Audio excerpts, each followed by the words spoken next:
मैं खूब प्रणाम करता हूँ।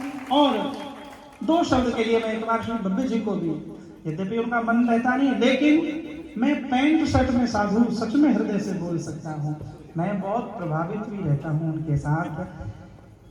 हम कथाकार लोगों में धर्म से जुड़ी हुई कोई बात आए, अधिकार पूर्वक रात्रि के 3 बजे भी किसी को फोन कर सकते हैं, तो भव्य जी को फोन करते हैं। और अभी जो मीडिया का भी नैरेटिव कभी कभी चेंज करना होता है, तो बहुत लोगों में जो कम लोग दिखाई पड़ते हैं, एक में भव्य श्रीवास्तव होते हैं। इसलिए समाज में कार्य कर रहे इन लोगों का कथा का मंच वंदन नहीं करेगा तो कौन वंदन करेगा? भव्य जी, सौभाग्य मेरा। 2 तरह के संत, एकदम कट टू कट बात करूंगा, ज्यादा समय नहीं लूंगा। 2 तरह के संत बैठे हुए, वैष्णव सन्यासी, शैव कृष्ण।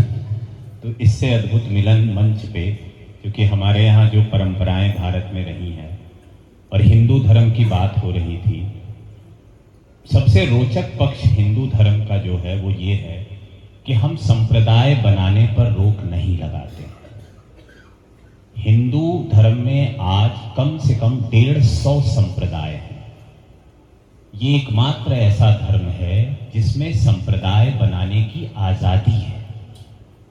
पहले टीका लिखकर संप्रदाय बनाए जाते थे। आदि शंकराचार्य जी ने एक अलग सिद्धांत की स्थापना की। उसके बाद बहुत सारे वैष्णव गुरुओं ने अलग अलग सिद्धांतों की स्थापना की। बल्लभ कुल बना, निम्बार्क कुल बना, पुष्टि मार्गी बना।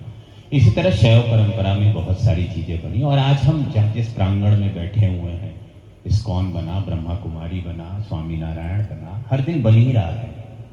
और ये सबसे बड़ी विविधता है इस धर्म की। बहुत समय तक इस बात पे विमर्श रहा कि हिंदू धर्म को केंद्रित किया जाए, सेंट्रलाइज्ड किया जाए, क्योंकि पता नहीं इस चीज की जरूरत बहुत समय तक महसूस की गई कि जैसे मोनोथियस्टिक रिलीजन जिनकी हम बात करते हैं, वैसे ही हिंदू धर्म को कर दिया जाए। लेकिन अगर ऐसे प्रयास सफल होते तो यकीन मानिए हिंदू धर्म सिमट गया होता। लेकिन चूंकि आज ये आजादी है, ये विविधता मंच पे आप देख सकते हैं। ये शिव को फॉलो करने वाले गुरु हैं जिनका परिवार है, वो वैष्णव धर्म को फॉलो करने वाले गुरु हैं जिनका परिवार है। ऐसी विविधता मिलना बहुत मुश्किल है। और हम भारत के लोग जो अपने आप को भारत की संतान कहते हैं, हिंदू कहते हैं, सनातनी कहते हैं, हमें ये ब्लेसिंग्स मिली हुई हैं। तो केवल एक अनुरोध है कि इस विविधता को बनाए रखिए। जाति का निर्माण 100% देवी देवताओं ने, मनुस्मृति में, इन चीज़ों में वर्ण व्यवस्था का जिक्र आया है और हम उसको फॉलो करते आ रहे हैं कर्म के अनुसार। सबको अपने कर्म बांट दिए गए थे और उस अनुसार समाज चल रहा था। पर उसके राजनीतिकरण से बहुत सारी दिक्कतें पैदा हुई हैं, ये सबको पता है। उसके असर हमारे आपके जीवन पे है। तो सबका उद्देश्य ये है कि जिसका जो कर्म है वो ईमानदारी से करे।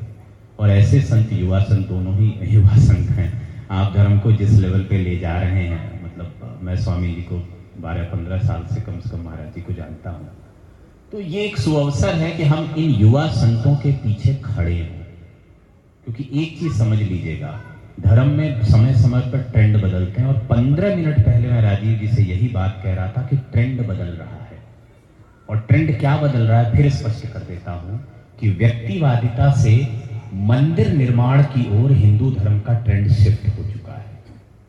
इस समय देश में केवल मंदिर को लेकर आंदोलन चल रहे हैं। सरकार कॉरिडोर बना रही है।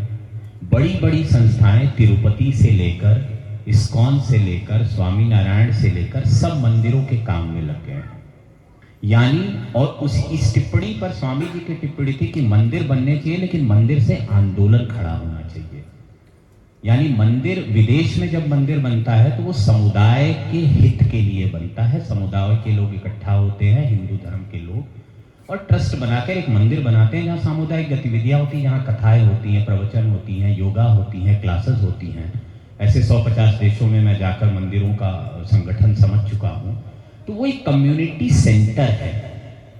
इस्कॉन का मॉडल भी कम्युनिटी सेंटर है। आप यहाँ आते हैं तो तमाम तरह की गतिविधियाँ देखते हैं। यहाँ लाइब्रेरी भी है, यहाँ ऑडिटोरियम भी है, यहाँ पे भोजनालय भी है, यहाँ पे शिक्षा की व्यवस्था भी है, तमाम चीज।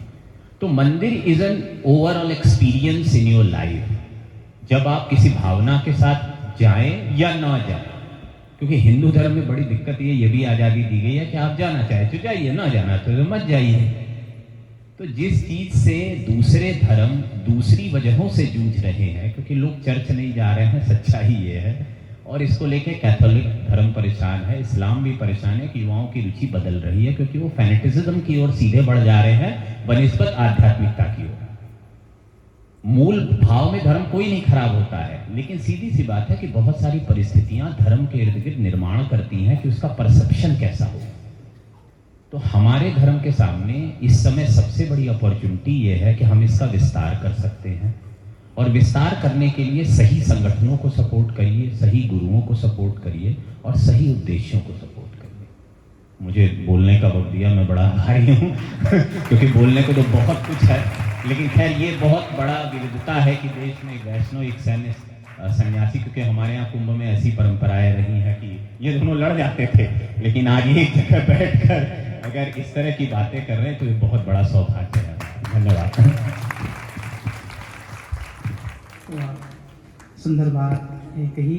मैं आज यहाँ आने से पूर्व भी मेरे रूम में जब आदरणीय श्री मिलिंद जी के साथ था तो मैंने ये कहा था